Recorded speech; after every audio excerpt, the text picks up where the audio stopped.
Bienvenidos, queridos hermanos, a una emisión más de Tierra Buena. Estamos muy contentos de compartir nuevamente con ustedes. Y bueno, hoy vamos a conversar y reflexionar sobre el Evangelio y las lecturas del tercer domingo de Cuaresma. Ya estamos en el tercer domingo de Cuaresma y estamos muy contentos porque estamos hoy los tres, el Padre Miguel Saloma. ¿Qué tal, Padre Miguel? Hola, ¿qué tal? El Padre Jaime Paredes, que ahora nos regala una vista maravillosa De de su su parroquia. parroquia. Bienvenido, Padre Saludos. Jaime. ¿Qué tal? Y su servidor, el diácono José Antonio Tame. Padre Miguel, ¿quisieras un comentario o una provocación inicial antes de leer el Santo Evangelio? Sí, nada más que tener en cuenta para escuchar este evangelio, que la palabra templo no coincide con nuestras construcciones de la iglesia. La palabra templo significa la casa de Dios o en donde Dios habita. Y vamos a ver que el templo de Jerusalén es sustituido por la persona de Cristo y entonces todos los cristianos somos injertados en la persona de Cristo y por lo tanto somos partícipes del verdadero templo de Dios. Y esto hace que nosotros podamos pasar de un lugar físico a de Dios se expande por todo el universo, ¿no? Ya lo explicaré un poquito mejor y ya lo comentaremos. Pero bueno, eso es lo único que quería decirles. La palabra templo no coincide con la palabra iglesia. Ujú. Muchas gracias, Padre Miguel. Padre Jaime, ¿nos harías favor de leer el Santo Evangelio? Sí, claro.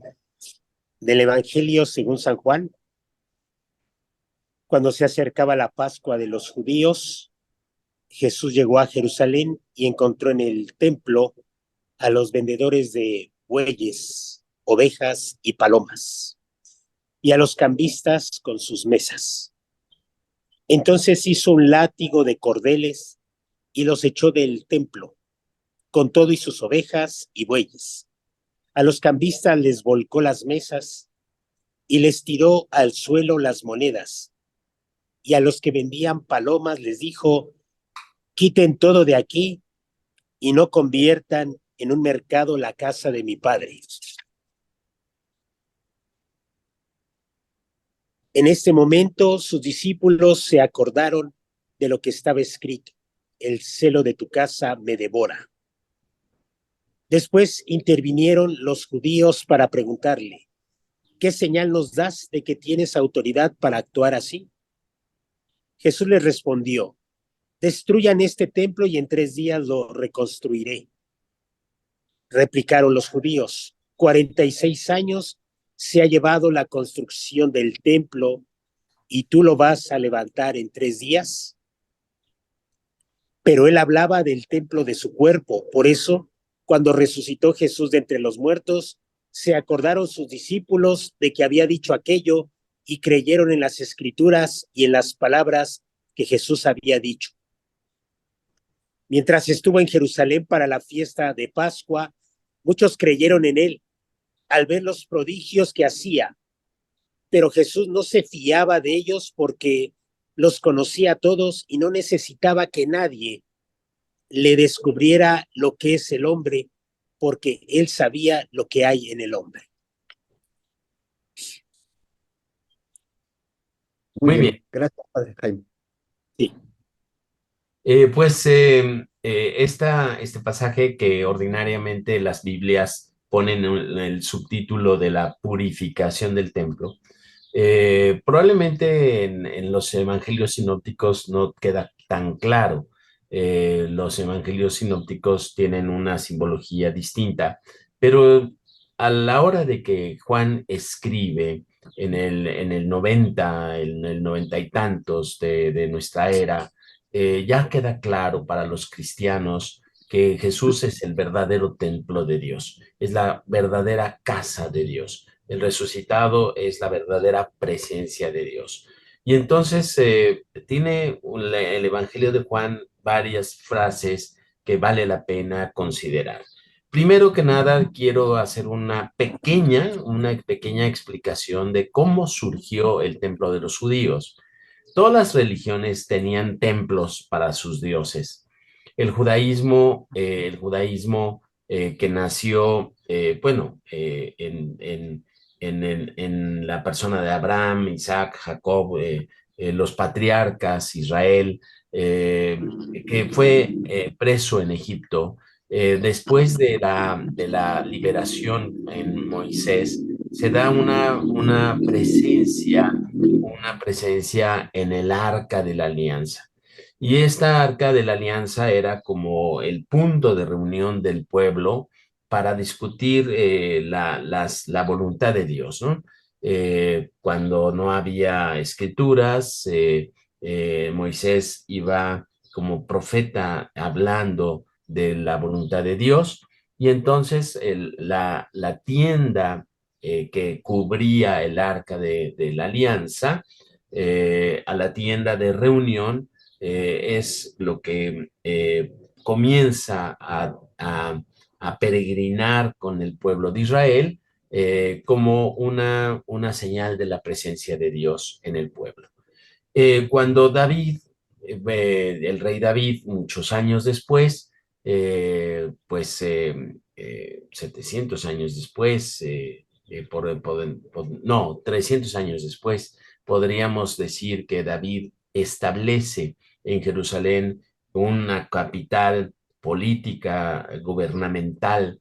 Trae el arca de la alianza y la tienda que estaban en otro lugar, la trae a Jerusalén, y dicen las escrituras que, volteando a ver desde su palacio en Sión, el arca de la alianza allí en la tienda, sintió las ganas de construirle una casa a Dios. Es decir, se le da la instrucción al profeta Natán para que vaya con Dios y le pregunte, o le diga que el rey le está pretendiendo construir una casa.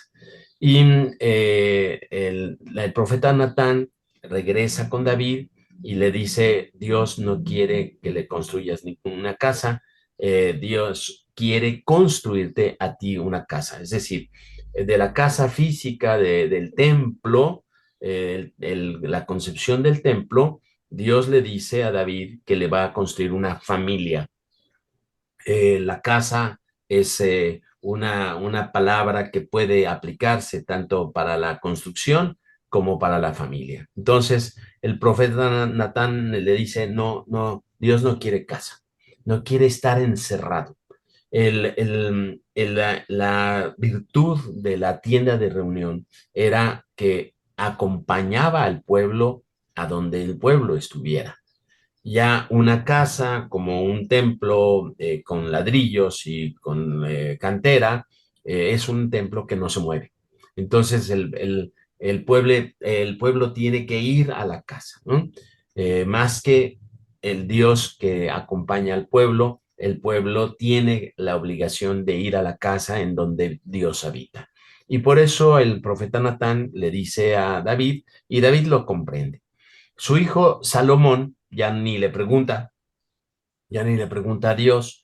El hijo Salomón, que se daba de muy constructor y de muy sabio, comienza a construirle un templo. Y Dios le dice: si me vas a construir una casa, quiero que sea de tales medidas, ¿no? De tal característica, en el lugar que yo te voy a indicar. Y Salomón le construye el primer templo de Jerusalén. Salomón hace el templo como un lugar de encuentro con Yahvé, con el Dios de Israel, y también un lugar para el perdón de los pecados, la remisión de los pecados. Entonces, en el templo de Salomón se hacían los sacrificios para el perdón del pueblo, para el perdón de los pecados. Dios acepta estos sacrificios como un detalle pedagógico.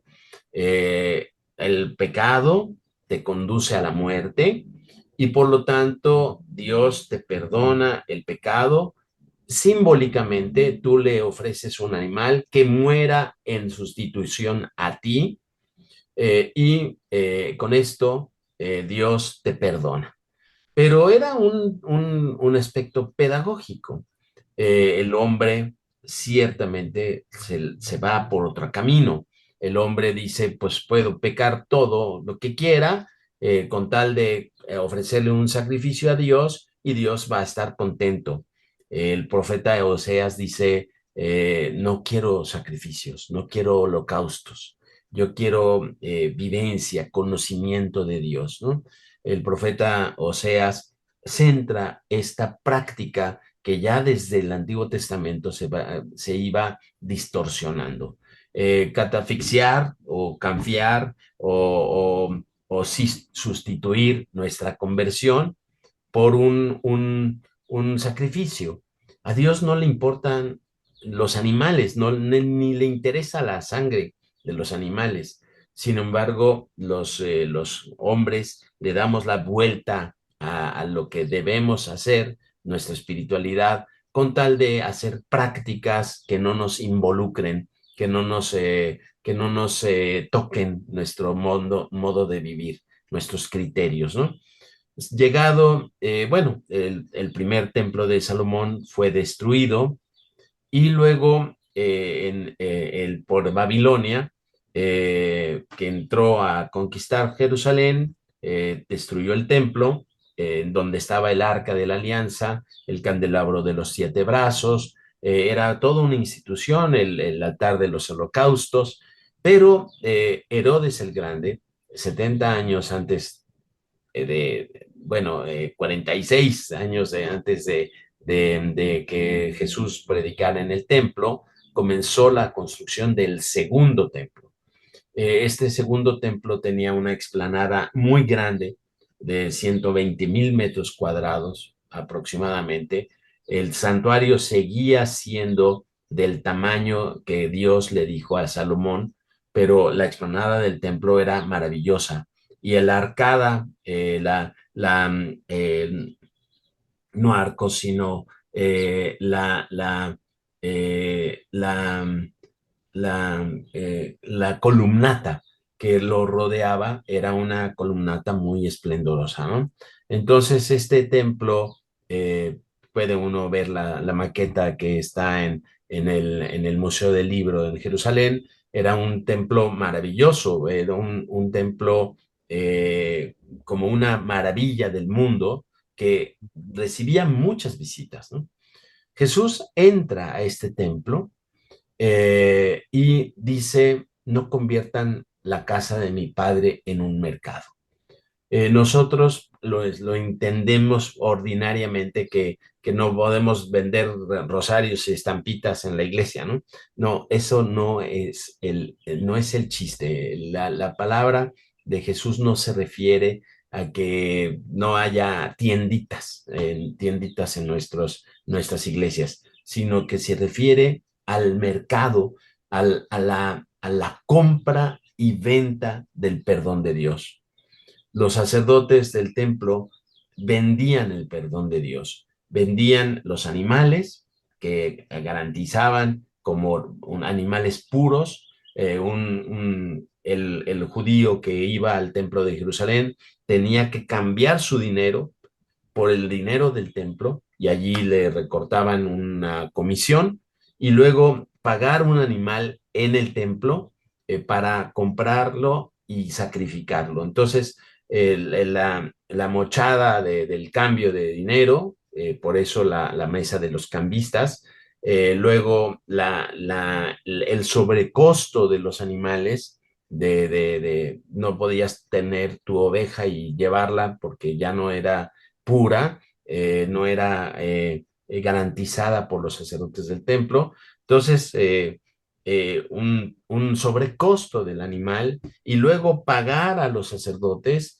para que ofrecieran un sacrificio. Todo esto era muy oneroso y la gente lo hacía porque a cambio de esta compra recibía el perdón de Dios. Ese es el problema de Jesús. El problema de Jesús no es que vendieran animalitos, ¿no? El problema de Jesús era que el pueblo estaba hecho a la idea de que el perdón costaba, que pagando, pagando tu cuota, podías obtener el perdón de lo que sea.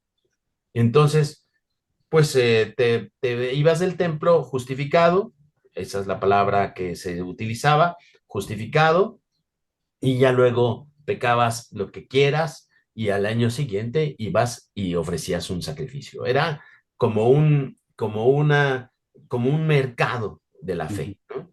Entonces, Jesús se opone y hace cosas altamente simbólicas. Vuelca las mesas de los cambistas en una explanada de 120,000 metros cuadrados. Esto pasó desapercibido para todo mundo, menos para la pequeña comunidad de discípulos que estaban allí. Y para los sacerdotes que pasaban por allí, vieron un relajito y se preguntaron qué pasa aquí, ¿no? Vuelca las mesas de los cambistas, hace un látigo. El látigo es un símbolo del día de la ira del Señor. Es una ira que Dios tiene para las cosas que nos afectan a los hombres. No es que Dios tenga coraje de nosotros, de los pecadores, sino que se pone de nuestro lado, se pone de nuestro lado, y este látigo representa que la fuerza de Dios que libera al hombre. Mucha gente piensa que Jesús se enojó. No, el látigo no dice el Evangelio de Juan que haya golpeado a nadie. Hace un látigo en representación de este día del Señor. Y este látigo es un símbolo de la liberación de Israel, de la liberación de los hombres. Y entonces corre a los animales, probablemente en 120,000 metros cuadrados, pues no es fácil sacar a los animales, pues tendría que haberse quedado todo un día y pues hubiera sido un desastre. No, es un detalle simbólico. Y le dice a los vendedores de palomas, esto es muy significativo: saquen esto de aquí. Las palomas era el animal más pequeño que se podía comprar y era la ofrenda de los pobres. La ofrenda de los pobres es tratada muy distinto de los animales grandes que eran la ofrenda de los ricos. Entonces le dice a los vendedores de las palomas: ustedes sáquense de aquí, ¿no? Ustedes váyanse de aquí.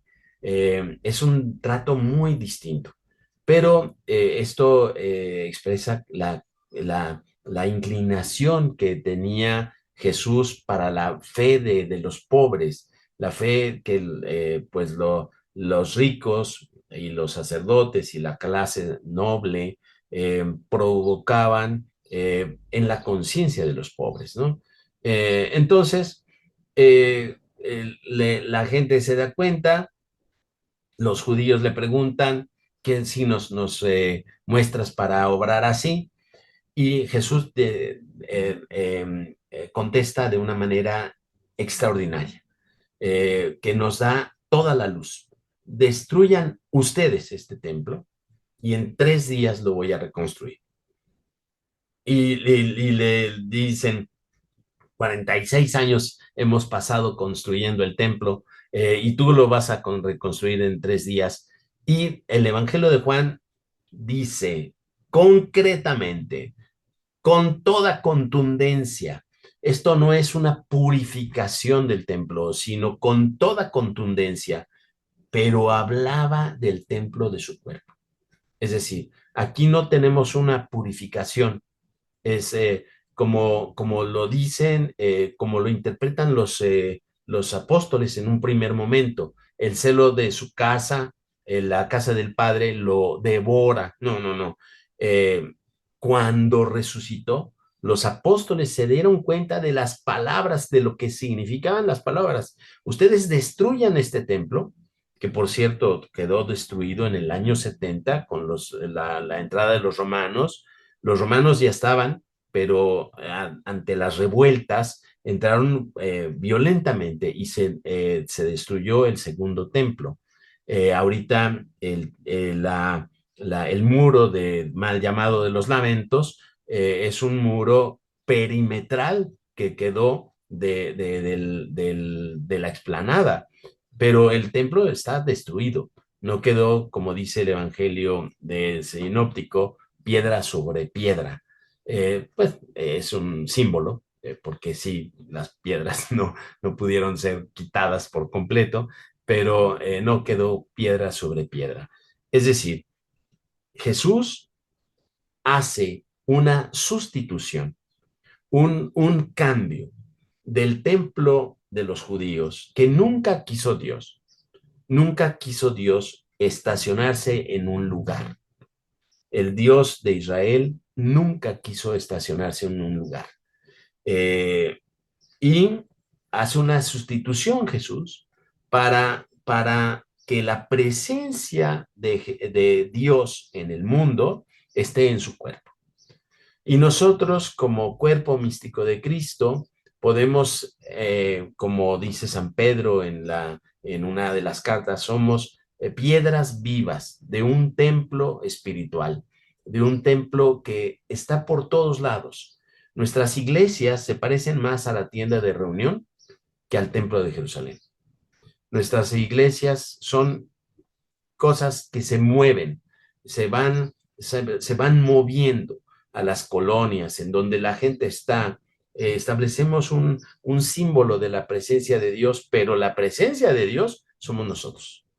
Nuestras parroquias, nuestras capillas, no se llaman templos, no se llaman templos. Es una cosa, pues, que se fue volviendo moda, llamarles templos, pero antiguamente y litúrgicamente se llaman iglesias, con I minúscula, no con I mayúscula, que somos nosotros, la iglesia, la comunidad, la asamblea, la cajal, como se decía en el hebreo, la iglesia, como se decía en griego, la iglesia somos nosotros. Pero el lugar que nos reunimos se llama iglesia, no templo. Pero esta idea nos hace reflexionar que la verdadera presencia de Dios en el mundo somos la iglesia con I mayúscula, la asamblea de los creyentes, ¿no? Esto lo tenemos que saber para enfrentar el momento del cambio. El momento del cambio es la cruz. Cuando Jesús está colgado en la cruz, se rompe el velo del templo, es decir, la presencia de Dios se escapa de ese edificio y se mete en el resucitado. Bien, esto lo tendríamos que trabajar más. Perdónenme que haya sido una retaíla de ideas, pero la tenemos que trabajar caminando hacia la cruz, que es el momento en que Jesús a los 3 días resucita y así toma en sí la presencia de Dios en el mundo. Bien. Muchas gracias, Padre Miguel. Padre Jaime, ¿qué nos hicieras favor de comentarnos? Pues ya ahí le dejamos, ¿no? Yo creo que estuvo bien ya para no hacer más comentarios. Pues, ¿qué podemos decir? Pues me llama la atención el contexto de este gesto simbólico, que es el contexto de la Pascua. El Evangelio dice la Pascua de los judíos, y hay una nueva Pascua en Jesús. Hay una nueva celebración de la liberación que ya comentaba el Padre Miguel. Es liberación, es una verdadera liberación. El texto comienza señalando que es la Pascua de los judíos Y el texto también concluye diciendo que estuvo en Jerusalén para la fiesta de la Pascua. El contexto es la Pascua judía, pues ya habrá otro momento para también comentarla con todos estos detalles. Pues es la fiesta de la liberación, la fiesta de la salida de Egipto, de salir rápido, salir caminando, salir a toda prisa, porque pasa el Señor. Y en este contexto entonces se da esta liberación, esto del látigo, sin lugar a duda, es verdaderamente simbólico, es toda la fuerza de Dios que necesita la persona para creer en Jesús. De hecho, el centro de este texto a mí me llama la atención, cómo los discípulos van caminando en esa formación de su fe. Dice a la mitad del texto, creyeron en las escrituras y creyeron en Jesús. La forma en que se va tejiendo la propia historia con lo que nos va revelando Jesús. Creer en las escrituras para el pueblo judío, pues yo creo que es su historia, ¿no? Su historia iluminada por Dios, su historia iluminada por el paso de Dios, aunque ellos caían en idolatrías, en rebeldías, en necedades, en caprichos. Ujú. Valoran, entienden la escritura, van comprendiendo las escrituras como el paso de Dios. Y luego, pues, dice, creyeron en las escrituras y creyeron en las palabras de Jesús. Es decir, eh, Dios que ilumina nuestra propia historia, nuestra propia vida. ¿Para qué? Pues para creer de verdad, para no darle vuelta, como decía Padre Miguel, no darle vuelta a lo fundamental de nuestra vida con, con cosas superficiales, a veces ya instituidas, pero pues no dejan de ser superficiales eh, aquellos gestos que a veces hacemos. Si no se les da un contenido profundo, pues sí son superficiales, sirven de pretexto, sirven para dar la vuelta. Eh, Me venía a la mente un poco también de los evangelios sinópticos cuando Jesús les dice a los fariseos, les dice, pues, qué astutos son ustedes para evadir la ley, ¿no? Y dejar de cumplir lo fundamental. Dicen, esto es un valor para el templo, entonces no puedo ayudar a los padres, no puedo honrar a los papás. Creo que ponía ese ejemplo, ¿no? Es Sí. esto que era para ti, papá o mamá, era para el templo, ya no te puedo ayudar. Y entonces Jesús señalaba esta forma de evadir, esta forma de saltarnos lo fundamental de la ley. Yo creo que sí se necesita la ira de Dios para la sacudida de Dios, la fuerza de Dios, el coraje que necesitamos para creer en Él. El final del Evangelio también es interesante, es la pequeña comunidad que va creyendo en las Escrituras y va creyendo en las palabras de Jesús. Y al final dice que todos creyeron por los prodigios que hacía, pero allá se la nota el evangelista que dice, pues no se fiaba porque conocía lo que hay en el interior del corazón. Este detalle también me llama mucho la atención porque a veces nuestra fe la centramos mucho en las cosas externas, en los prodigios, dice aquí. La gente creía en los prodigios que Jesús había hecho y pues, se volcaba hacia él, pero Jesús no se fiaba de ello porque sabía lo que hay en el corazón. Yo creo que sí, detrás de esta fe a veces que creemos espectacular, que creemos llamativa, eh, que aparece muy llamativa, tiene que estar lo que hay en el fondo del corazón, qué tenemos en el corazón, y que Jesús conoce muy bien. Y que en la medida en que escuchemos la palabra, en la medida en que nos acerquemos a Jesús, el interior queda revelado, queda eh, mm, transformado, queda cambiado por Jesús. Y es todo lo que acontece en este gesto simbólico, ¿no? El gesto simbólico de la sustitución del templo, la sustitución de estas instituciones por algo mucho más profundo que es creer en Jesús, va más allá de creer en algo espectacular, que me va a traer buena suerte, que me va a traer una confortabilidad en mi vida. Creer en Jesús es algo que me va a traer muchos bienes a mi vida.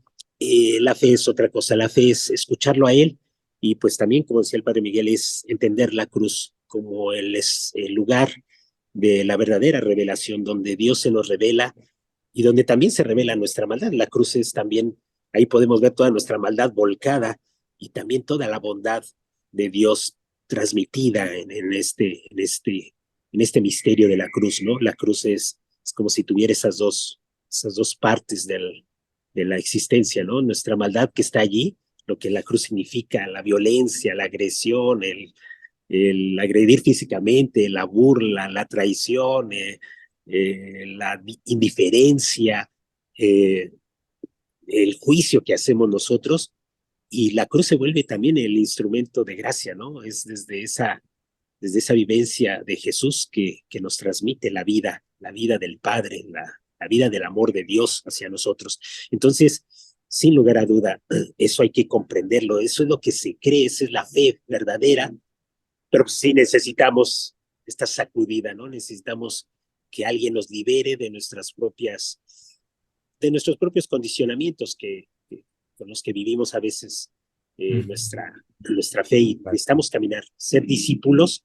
Y yo creo que en lugar de la asamblea, en lugar de esto que menciona el padre Miguel, la iglesia, Cajal, esta asamblea, pues es para escuchar la palabra, es para fortalecer nuestra fe, es para ir descubriendo que nuestra fe va más allá de, de los prodigios o de aquello aparente que nos llama mucho la atención, pero que la fe tiene que ir madurando un poco más al grado de ir descubriendo lo que hay en nuestro interior y que Jesús transforma. Pues qué bueno que no querías decir nada. ¿Verdad? Yo también lo pensé. No, pero riquísimo, riquísimo. Yo creo que ha complementado muy bien. Yo quisiera brevemente, porque yo sí estoy, ya me dejaron poquito, pero bueno, comentar que este pasaje Juan lo pone al principio de su evangelio, ¿no? O sea, arranca este pasaje y después todo lo demás, ya la predicación, todo lo demás que nos narra Juan en su evangelio, y sin embargo los evangelistas sinópticos lo ponen ya, pues no podría decir al final final, pero lo ponen ya cerca de la narración de la pasión y muerte, ¿no? Y entonces aquí vemos cómo Juan, pues con esa mística, esa teología especial, pues narra este pasaje poniendo muy en claro lo que ya nos hizo favor el padre Miguel de comentarnos, ¿no? Y yo nada más quería, reforzando lo que ya también comentaba el padre Jaime, cómo en esta lectura de Pablo, que es de la primera carta de Pablo a los Corintios, yo creo que Pablo nos da unas muy buenas pistas de cómo debemos de tener esta conversión que nos pide Jesús en esta cuaresma, ¿no? Pablo dice, los judíos exigen señales milagrosas y los paganos piden sabiduría, ¿no?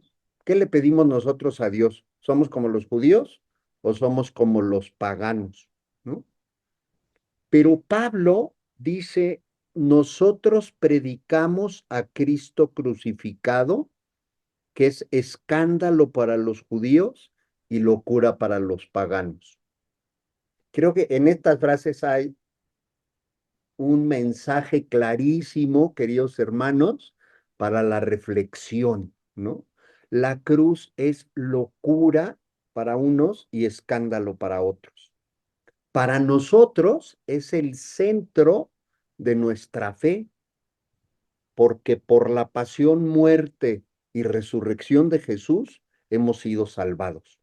Entonces yo les quisiera invitar que en estos días reforcemos esta reflexión de cómo actuamos nosotros y cómo actuamos nosotros en la iglesia que perfectamente bien nos describía el padre Miguel.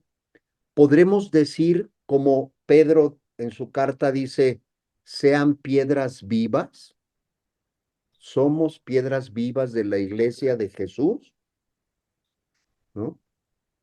O creamos una comunidad en donde ni rezar el Padre Nuestro podríamos. Yo les dejaría que reflexionáramos en estas en estas ideas que les hemos planteado, pues para que podamos prepararnos más en la celebración de la pasión, muerte y resurrección de Jesús, que está ya muy cerquita porque ahora es muy temprana la, la Semana Santa. Padre Miguel, ¿nos quisieras hacer algún otro comentario? No, no, gracias. Yo creo que ya lo que digamos de más está como eso también. Perfecto. Padre Jaime, yo también, creo que ya. Queridos hermanos, les agradecemos mucho de que nos hagan favor de vernos, escucharnos. Les pedimos que si les ha gustado este video, en donde está el pulgar hacia arriba, por favor opriman clic, que lo compartan. Vamos creciendo esta comunidad poquito a poquito, así la palabra de Dios va poco a poco penetrando y bueno, pues estamos muy contentos de que nos sigan haciendo favor de vernos y escucharnos. Les agradecemos nuevamente mucho y esperamos verlos la siguiente semana. Que Dios les bendiga.